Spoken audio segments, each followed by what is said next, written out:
आसान है। Please sir. Love you sir. Love you too जी। आज मैंने कुछ टॉपिक ऐसा सोचा है जो आपकी इस एज ग्रुप के लिए काफी रेलेवेंट है, क्योंकि यहाँ पे सारे स्टूडेंट्स हैं। तो इस टाइम पे कुछ ऐसा है जो हमको समझना बहुत जरूरी है। इनफैक्ट इसके बारे में हर कोई बात करता है, लेकिन कभी भी कोई डीपली नहीं जाता इस टॉपिक के अंदर कि एग्जैक्टली इसका मतलब क्या है। दैट इज पॉजिटिव एटीट्यूड, कि हमारा एटीट्यूड पॉजिटिव होना चाहिए लाइफ को लेकर के, नेगेटिव नहीं होना चाहिए। अब ये पॉजिटिव एटीट्यूड क्या है? So positive attitude is being happy from inside. Positive attitude is कि हम अंदर से खुश रहें। Yes, sir. क्या उसका कोई रीजन होना जरूरी है या बिना किसी रीजन के हम खुश हो जाएं? कितने कहते हैं उसके पीछे कोई रीजन होना चाहिए, और कितने कहते हैं बिना किसी रीजन के ही हमको खुश रहना चाहिए? तो ज्यादातर लोग ये सोचते हैं पॉजिटिव एटीट्यूड का मतलब कि बिना किसी रीजन के ही हमको खुश रहना चाहिए।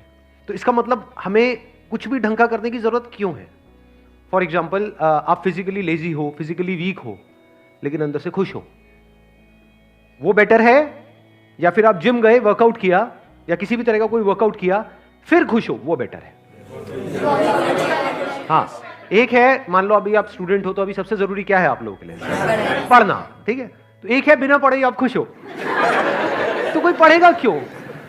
एक है आपने अपने गोल बनाया कि इतने घंटे मुझे पढ़ना है, पढ़ा, फिर उसके बाद में खुशी मिल रही है। तो क्या बेटर है और क्या होना चाहिए?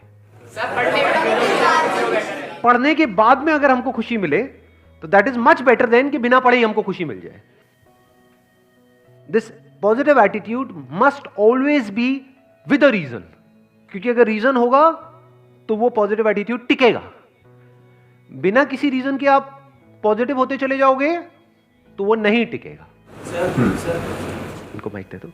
सर मैं कहना चाह रहा हूँ, जैसे आपने कहा कि रीज़न होना चाहिए किसी चीज़ के पीछे, बट सर जैसे अब मैं कोई काम करने जा रहा हूँ, ठीक है, अपनी लाइफ में मेरे को पता है वो काम ज़रूरी है, बट सर मेरे को कोई रीज़न ही नहीं मिल रहा, वो रीज़न कैसे ढूंढा जाए? अब ये बात आती है ना यहाँ पे।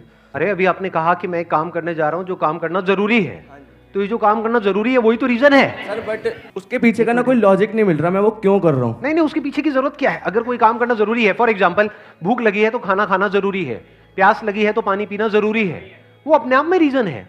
उसके पीछे रीजन क्यों चाहिए आपको कि मुझे प्यास तो लगी है लेकिन पानी पीना जरूरी क्यों है? क्योंकि प्यास लगी है। पढ़ना जरूरी क्यों है? नंबर के लिए। नंबर क्यों चाहिए? सर कॉलेज में एडमिशन मिले। कॉलेज में एडमिशन क्यों चाहिए? जॉब चाहिए। जॉब क्यों करनी है? पैसे के लिए। पैसा क्यों चाहिए? खाने के लिए। पैसा खाओगे? जरूरतें पूरे करने। पैसा सिक्के भी खा जाऊंगा आज तो, मैं कुछ नहीं छोड़ूंगा जो पैसा आ जाए मेरे पास। एक मिनट, तो आप कह रहे हो पैसा हमको चाहिए अपनी जरूरतें पूरी करने के लिए, जो भी हमारी नीड्स हैं उसको पूरा करने के लिए। नीड्स को पूरा करना क्यों जरूरी है? जीने के लिए। सिंपल है। अब इसके पीछे क्या रीजन है? जीना क्यों है? मर जा भाई। Do you have a choice? It is choiceless. तो एंड में हम ऐसी जगह पे पहुंच जाते हैं जहां पे कोई चॉइस नहीं है। जीना क्यों जरूरी है? क्योंकि मैं जीना चाहता हूं। ये सब किससे कनेक्ट हुआ? जाकर के पढ़ाई से। इसलिए पढ़ाई जरूरी है। सब जैसे पॉजिटिव एटीट्यूड है, तो वो होना जरूरी तो है लाइफ में, लेकिन मान लीजिए हमने कोई एंट्रेंस एग्जाम दिया या फिर हमने कोई गोल लगाया है वो हमारा अचीव नहीं हो पा रहा, तो वहाँ पे पॉजिटिव एटीट्यूड कैसे आएगा? जैसे किसी ने एंट्रेंस एग्जाम दिया, किसी एम्स का दिया, नीट का दिया, वो क्लियर ही नहीं हो पा रहा। बहुत से लोग इसकी वजह से सुसाइड ये सब अटेम्प्ट करते हैं, तो उसमें हम कैसे इसको ओवरकम कर सकते हैं? Excellent point, let's give big hand for her. Please. बड़ा अच्छा पॉइंट इन्होंने बोला है कि हम कोई एंट्रेंस क्रैक करने की कोशिश कर रहे हैं, तो वहां पे पॉजिटिव एटीट्यूड का मतलब क्या कि मेरा होगा, ये है पॉजिटिव एटीट्यूड। ध्यान से समझ लेना, ये थोड़ा सा अलग है इस दुनिया की सोच से। आपके घर वाले क्या समझते हैं पॉजिटिव एटीट्यूड का मतलब, अगर आपको कोई एंट्रेंस क्रैक करना है तो? कि बेटे पॉजिटिव सोच, तेरा होगा। क्या ये पॉजिटिव एटीट्यूड है? जा रहे होते हो किसी एंट्रेंस की तैयारी के लिए या एंट्रेंस एग्जाम देने के लिए, बिल्कुल ऐसा माहौल होता है घर में जैसे कोई जंग के लिए जा रहा है। तिलक करेंगे, ये करेंगे, वो करेंगे, जा विजयी भाव। ये सब किससे कनेक्टेड है? कि आपका हो जाएगा। ये पॉजिटिव एटीट्यूड नहीं है, ये फूलिश एटीट्यूड है। क्यों है ऐसा? अभी थोड़ी देर पहले मैंने क्या कहा था कि positive attitude must be backed by a reason. It must be based upon your actions, not the results. अगर रिजल्ट्स के बेस पे आपका एटीट्यूड पॉजिटिव है तो उसको पॉजिटिव एटीट्यूड नहीं कहेंगे, उसको बेवकूफी कहेंगे। इसी वजह से लोग सुसाइड कर लेते हैं, इसी वजह से लाखों बच्चे डिप्रेशन में चले जाते हैं। कभी डीपली तो समझा ही नहीं पॉजिटिव एटीट्यूड का मतलब क्या, ना आपने ना आपके घर वालों ने। तो उन्होंने क्या आपके माइंड में डाल दिया, बेटा तेरा होगा, बेटा तेरा, चुप चुप बोल। जरा सा मुंह से भी निकल जाए ना कि मेरा नहीं हुआ तो अरे नहीं बेटा तू क्यों नेगेटिव सोचता है, तू तो बहुत ही नेगेटिव है। नहीं, ऐसे ऐसे डायलॉग सुनने को नहीं मिलते हैं। चुप चुप बोल, होगा ना होगा ना होगा ना, माता रानी हमारे साथ है, ये भगवान हमारे साथ है, वो सारे भगवान सारे देवी देवता आपके साथ है, आप ही के साथ है, बाकी किसी के साथ नहीं है ना। सोचने वाली बात है वैसे, जो भगवान है वो आपके साथ है या बाकी भी जो दे रहे हैं उनके साथ है, क्योंकि अगर उनके साथ है तो आपका नहीं होगा, कुछ का ही होगा ना। तो किसके साथ है? सबके साथ है तो सबका क्यों नहीं हो रहा? पहले इस एटीट्यूड में फ्लॉ देख लेते हैं कि इस एटीट्यूड में फ्लॉ क्या है, जिसको मैं कह रहा हूं ये पॉजिटिव नहीं है, फुलिश एटीट्यूड है। आपने रिजल्ट के बेस पे अपने एटीट्यूड को डिफाइन कर दिया। अगर बार बार अपने आप को बोलते रहोगे मेरा होगा, मेरा होगा, मेरा पक्का होगा, मेरा पक्का होगा, तो कुछ दिन तक अगर ये बोलते रहे ना, जैसे कुछ भी बकवास अगर आप बोलते रहोगे तो आपका माइंड उसको सच मान लेगा, तो आपको लगने लग जाएगा कि मेरा तो पक्का होगा। और अगर इसके बाद भी आपका नहीं हुआ तो क्या होगा? बहुत मजा आएगा या झटका लगेगा कि ये क्या हो गया? जितना स्ट्रांगली आपने मान रखा होगा कि मेरा होगा, जितना स्ट्रांगली, उतना ही बड़ा झटका लगेगा। सही बात है या नहीं है?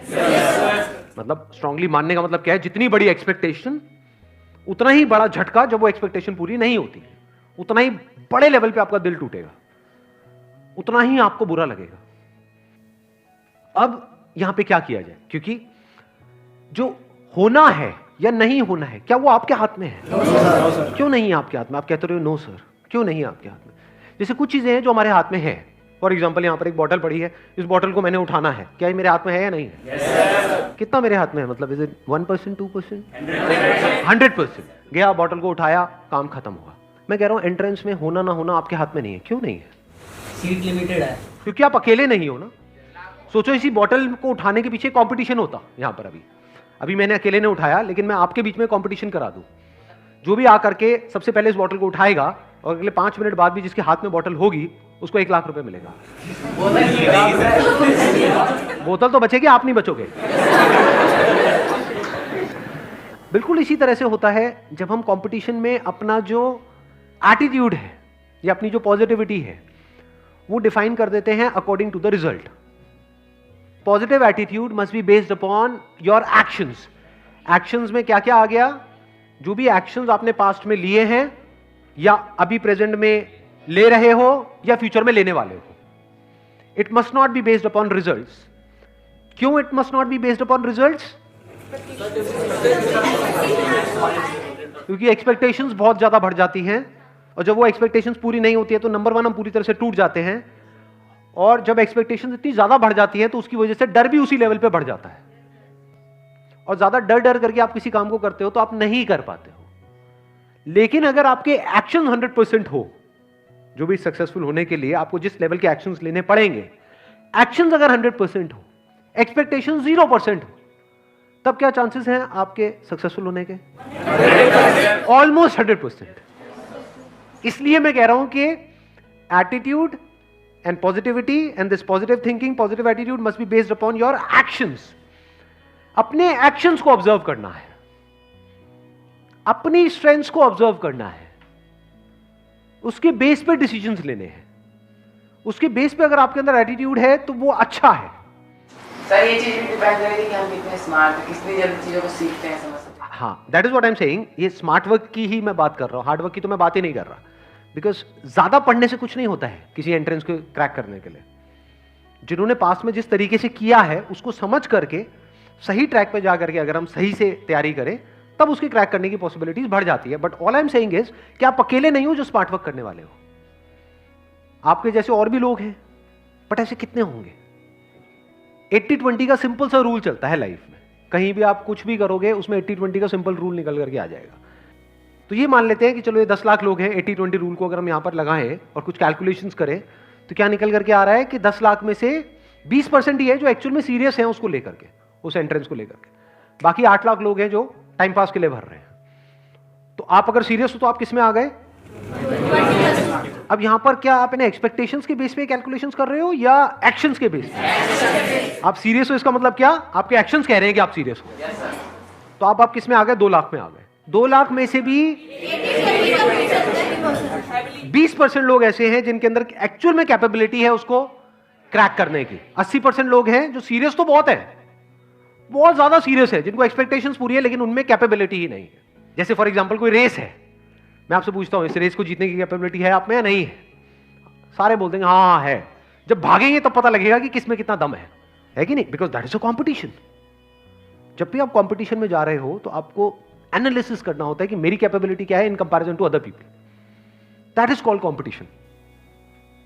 अब ये जो 40,000 हैं जो सीरियस भी है, जिनमें कैपेबिलिटी भी है, इसमें से भी सिर्फ 20% लोग ऐसे हैं जो बहुत ही मैसिव लेवल के एक्शंस लेने वाले हैं। यानी वो बिल्कुल डिस्ट्रैक्ट नहीं होंगे अगले 2 साल तक, जिनका फोकस वन पॉइंटेड होगा।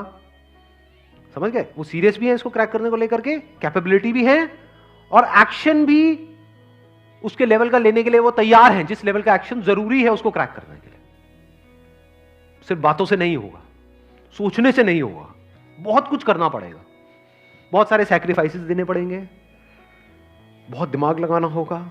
उसके बावजूद भी कैपेबिलिटी है, उसके बावजूद भी बिल्कुल ऐसा है किसी ओलंपिक्स में जाकर के आपको गोल्ड मेडल जीत के लाना है। एक तो है आप में कैपेबिलिटी है, आप सीरियस हो, उससे जीत जाओगे। ट्रेनिंग भी तो करनी पड़ेगी ना। हाँ, दिन में कई कई घंटों तक ट्रेनिंग करनी पड़ेगी, तो वो भी आप करने को तैयार हो। तो अब आप किस में आ गए?